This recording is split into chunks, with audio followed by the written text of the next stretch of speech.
자, 이번 시간에는요, let과 const 키워드에 대해서 살펴보도록 하겠습니다. 이 let과 const는 ES6에서 새롭게 도입된 변수 선언 키워드입니다. 자, 이 let과 const가 도입된 이유는 기존의 bar 키워드에 문제가 있기 때문이겠죠. 따라서 우리가 let과 const 키워드에 대해서 이해하려면 먼저 기존의 bar 키워드에 어떠한 문제점이 있었는지를 먼저 알아봐야 할 겁니다. 따라서 먼저 우리 bar 키워드에 대해서 다시 한번 정리해 보도록 하겠습니다. 자, bar 키워드는요, ES6 이전, 즉 ES5까지 변수를 선언할 수 있는 유일한 방법이었습니다. bar 키워드 없이는 변수를 선언할 방법이 없었다는 얘기죠. 그런데 bar 키워드는 여러 가지 문제가 있습니다. 자, 다른 언어들과 비교했을 때도 이 bar 키워드는 좀 다르게 동작을 합니다. 따라서 주의를 기울이지 않으시면 문제를 발생시킬 가능성이 있다는 얘기입니다. 따라서 미리 말씀을 드리는데 ES6 문법을 사용하신다면 bar 키워드는 사용을 하지 않는 게 좋습니다. let 또는 const를 사용하셔야 된다는 얘기죠. 자, 어떠한 문제가 있는지 살펴보도록 합시다. 자, bar 키워드는요, 우리 몇 번 언급했던 거로 알고 있는데 bar 키워드의 특징은 중복 선언을 허용한다는 얘기입니다. 자, 이 예제를 살펴보시면 여기 변수 x를 선언하였습니다. 그리고 그 밑에 또 같은 이름의 변수 x를 선언하였죠. 자, 우리가 스코프를 살펴볼 때 말씀을 드린 바와 같이 동일한 스코프 내에는 같은 식별자가 존재할 수가 없습니다. 왜냐하면 식별자라는 것은 값을 구별하여 식별할 수 있는 이름이기 때문에 고유의 이름을 가져야 합니다. 스코프 내에서요. 그런데 이 지금 동일한 전역 스코프임에도 불구하고 같은 이름의 식별자를 이렇게 두 번 선언하고 있습니다. 자바스크립트 엔진은 어떤 식으로 동작을 하냐면 변수 두 개를 만드는 것이 아니고 선언된 변수가 있다면 이 bar가 없는 것처럼 동작을 해준다는 얘기죠.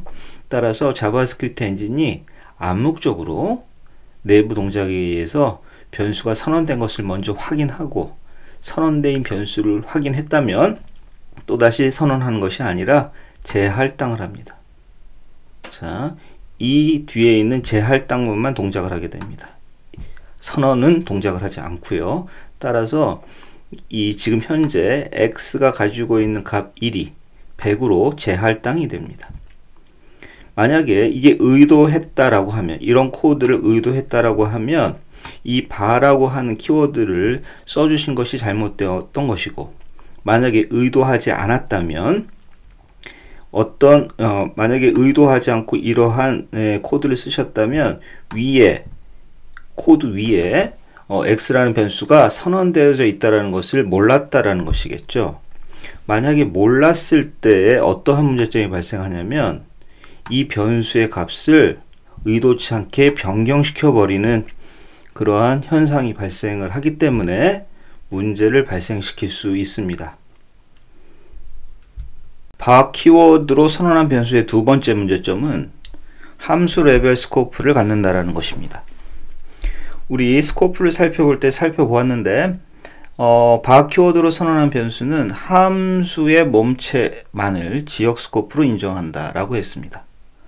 다시 말해서 if문이나 for문, while문 등의 코드 블록은 스코프로 인정하지 않기 때문에 if문 또는 for문, while문 등에서 코드 블록 내에 변수를 선언한다고 하더라도 그 변수는 지역 변수가 아닌 전역 변수가 된다라는 문제점을 갖고 있습니다.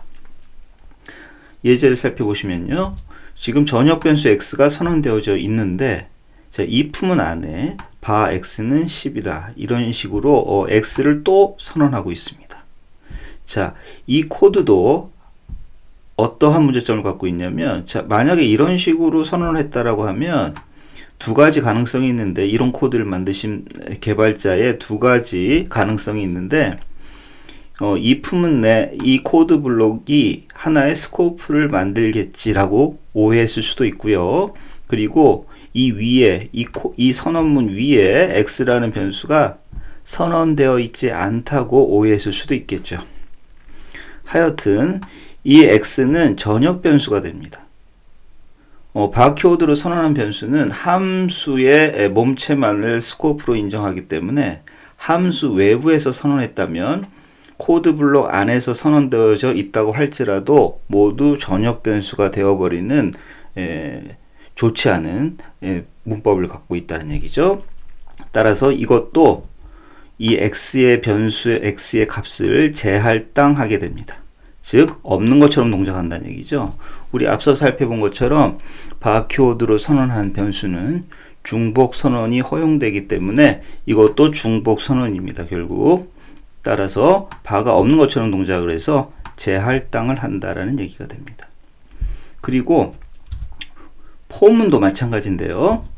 이 포문 안에서 여기서 선언한 변수가 있습니다. 우리 반복을 하기 위해서 i라는 이름으로 선언한 변수가 있는데 이 변수도 지역 변수가 아닙니다. 많은 분들이 이 코드 블록 안에서 선언하지 않았기 때문에 이 변수를요, 이 변수 선언이 코드 블록 밖에 있지 않습니까? 밖에 있기 때문에 당연히 전역이다라고 생각하시는 분이 있는데 그렇지 않습니다. 우리 함수의 매개 변수를 보시면 함수의 매개 변수도 코드 블록 바깥에 있죠. 그런데 그 매개 변수는 함수 내부, 즉 함수 몸체 내에서 선언이 되어지는 지역 변수라고 했습니다. 이것도 마찬가지 개념이므로 다른 언어에서는 다 이 코드 블록 안에서만 유효한 지역 변수가 됩니다. 그런데 자바스크립트는 함수, 바퀴워드로 선언한 경우에 함수의 몸체만을 지역으로 인정하기 때문에 이것은 전역이 되어지므로 이것도 마찬가지로 여기 선언이 되어져 있기 때문에 중복 선언이 됩니다. 따라서 의도치 않게 재할당이 이루어진다는 얘기죠. 따라서 이 포문이 수행이 되게 되면 5번 반복하면서 결론적으로 i가 5가 됩니다. 그래서 이 전역 변수가 갖고 있던 10이 5로 재할당이 되어지는 부작용을 발생시키게 됩니다. 이처럼 함수 레벨 스코프는요, 전역 변수를 남발시킬 수 있는 가능성을 높여줍니다.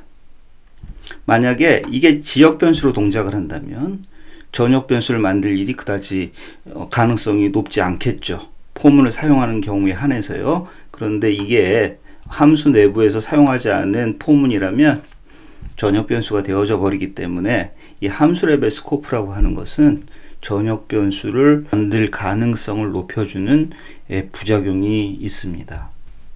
자, 그리고요, 바퀴워드로 선언된 변수는 변수 호이스팅을 발생시키죠.